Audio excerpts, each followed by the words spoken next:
ಬೆಂಗಳೂರಿನಲ್ಲಿ ಮತ್ತೊಂದು ಫ್ಲೈಓವರ್ ಡಿಮಾಲಿಷ್ಗೆ ನಿರ್ಧಾರವನ್ನ ಮಾಡಲಾಗಿದೆ. ಡಾಲರ್ಸ್ ಕಾಲೋನಿ ಜಂಕ್ಷನ್ನಲ್ಲಿರುವಂತಹ ಫ್ಲೈಓವರ್ ತೆರವಿಗೆ ತೀರ್ಮಾನ ಮಾಡಲಾಗಿದೆ.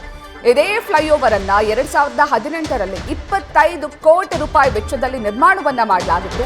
ಆದ್ರೆ ಈಗ ಆರೆಂಜ್ ಮೆಟ್ರೋ ಮಾರ್ಗ ಅದೇ ಮಾರ್ಗದಲ್ಲಿ ಬರ್ತಾ ಇರುವಂತಹ ಹಿನ್ನೆಲೆಯಲ್ಲಿ ಫ್ಲೈಓವರ್ ಅನ್ನ ತೆರವು ಮಾಡೋದಕ್ಕೆ ಸಿದ್ಧತೆಯನ್ನ ಮಾಡಿಕೊಳ್ಳಲಾಗ್ತಾ ಇದೆ.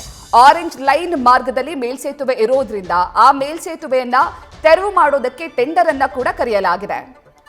ಜಯದೇವ ಫ್ಲೈಓವರ್ ನಂತರ ಮತ್ತೊಂದು ಮೇಲ್ಸೇತುವೆ ತೆರವು ಮಾಡೋದಕ್ಕೆ ಈಗ ಸಿದ್ಧತೆಯನ್ನ ಮಾಡಿಕೊಳ್ಳಲಾಗ್ತಾ ಇದೆ. ಮೆಟ್ರೋ ಕಾಮಗಾರಿ ಹಿನ್ನೆಲೆ ಫ್ಲೈಓವರ್ ಅನ್ನ ತೆರವು ಮಾಡಲಾಗುತ್ತೆ.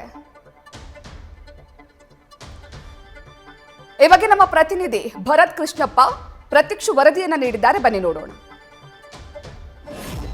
ಬೆಂಗಳೂರಲ್ಲಿ ಮತ್ತೊಂದು ಫ್ಲೈಓವರ್ ಡೆಮಾಲಿಶ್ ಆಗ್ತಾ ಇದೆ. ಯೆಲ್ಲೋ ಲೈನ್ ಮಾರ್ಗದಲ್ಲಿ ಜಯದೇವ ವೃತ್ತದಲ್ಲಿದ್ದಂತಹ ಫ್ಲೈಓವರ್ ನ ಡೆಮಾಲಿಶ್ ಮಾಡಿ ಮೆಟ್ರೋ ನಿರ್ಮಾಣ ಮಾಡಿದ್ರು. ಈಗ ಆರೆಂಜ್ ಲೈನ್ ನಲ್ಲಿ ಜೆಪಿ ನಗರದ 4ನೇ ಹಂತದಲ್ಲಿರುವಂತಹ ಡಾಲರ್ಸ್ ಕಾಲೋನಿ ಜಂಕ್ಷನ್ ಫ್ಲೈಓವರ್ ನ ಡೆಮಾಲಿಶ್ ಮಾಡೋದಕ್ಕೆ BMRCL ಮುಂದಾಗಿದೆ. ಸದ್ಯ ನಾನೀಗ ಆ ಜಂಕ್ಷನ್ ಬಳಿ ಇದ್ದೀನಿ. ನೀವು ಗಮನಿಸ್ತಾ ಇದ್ದೀರಾ, ಇದು ಡಾಲರ್ಸ್ ಕಾಲೋನಿ ಜಂಕ್ಷನ್ ಫ್ಲೈಓವರ್. ಅಂದ್ರೆ 2018ರಲ್ಲಿ ಈ ಫ್ಲೈಓವರ್ ನ ನಿರ್ಮಾಣ ಮಾಡಿದ್ರು. ಅಂದ್ರೆ ಬನ್ನೇರುಘಟ್ಟ ರಸ್ತೆ ಮಾರ್ಗದಿಂದ ಮೈಸೂರು ರಸ್ತೆ ಮಾರ್ಗದ ಕಡೆ ಹೋಗುವಂತಹ ಪ್ರಯಾಣಿಕರಿಗೆ, ಜೊತೆಗೆ ಮೈಸೂರು ರೋಡ್ ಇಂದ ಬನ್ನೇರುಘಟ್ಟ ಕಡೆ ಹೋಗುವಂತಹ ಪ್ರಯಾಣಿಕರಿಗೆ, ಜಯನಗರ ಇಂದ ಡಾಲರ್ಸ್ ಕಾಲೋನಿಯಿಂದ ಜಯನಗರ ಕಡೆ ಹೋಗುವಂತಹ ಪ್ರಯಾಣಿಕರಿಗೆ ಸಾಕಷ್ಟು ಟ್ರಾಫಿಕ್ ಸಮಸ್ಯೆ ಆಗ್ತಾ ಇತ್ತು ಈ ಜಂಕ್ಷನ್ ಅಲ್ಲಿ. ಆ ಒಂದು ಕಾರಣದಿಂದ ಈ ಫ್ಲೈಓವರ್ ನಿರ್ಮಾಣ ಮಾಡಿದ್ರು. ಅಂದ್ರೆ 2018ರಲ್ಲಿ ನಿರ್ಮಾಣ ಮಾಡಿದ್ರು. ಸುಮಾರು 25 ಕೋಟಿ ವೆಚ್ಚದಲ್ಲಿ ಈ ಫ್ಲೈಓವರ್ ನಿರ್ಮಾಣವಾಗಿತ್ತು.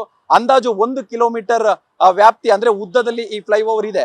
ಆದ್ರೆ ಈಗ ಆರೆಂಜ್ ಲೈನ್ ಮೆಟ್ರೋ ನಿರ್ಮಾಣ ಆಗ್ತಾ ಇದೆ. ಅಂದ್ರೆ ವೇಗಾ ಸಿಟಿ ಮಾಲ್ ನಿಂದ ಕೆಂಪಾಪುರ ಮಾರ್ಗದವರೆಗೂ ಆರೆಂಜ್ ಲೈನ್ ಮೆಟ್ರೋ ನಿರ್ಮಾಣವಾಗ್ತಾ ಇದೆ. ಜೊತೆಗೆ ಡಬಲ್ ಡೆಕ್ಕರ್ ಯೋಜನೆ ಕೂಡ ಈ ಮಾರ್ಗದಲ್ಲಿ ನಿರ್ಮಾಣ ಆಗ್ತಾ ಇದೆ. ಈ ಹಿನ್ನೆಲೆಯಲ್ಲಿ ಈ ಫ್ಲೈಓವರ್ ನ ಡೆಮಾಲಿಶ್ ಮಾಡಬೇಕಾದ ಒಂದು ಅನಿವಾರ್ಯತೆ ಈಗ ಸೃಷ್ಟಿಯಾಗಿದೆ. ಹಾಗಾಗಿ ಇತ್ತೀಚೆಗಷ್ಟೇ ಸಿವಿಲ್ ಕಾಮಗಾರಿಯ ಟೆಂಡರ್ ಕೂಡ BMRCL ಆಹ್ವಾನ ಮಾಡಿದೆ. ಹಾಗಾಗಿ ಈ ಫ್ಲೈಓವರ್ ನ ಡೆಮಾಲಿಶ್ ಮಾಡಬೇಕಾದ ಒಂದು ಸಂದರ್ಭ ನಿರ್ಮಾಣವಾಗಿದೆ.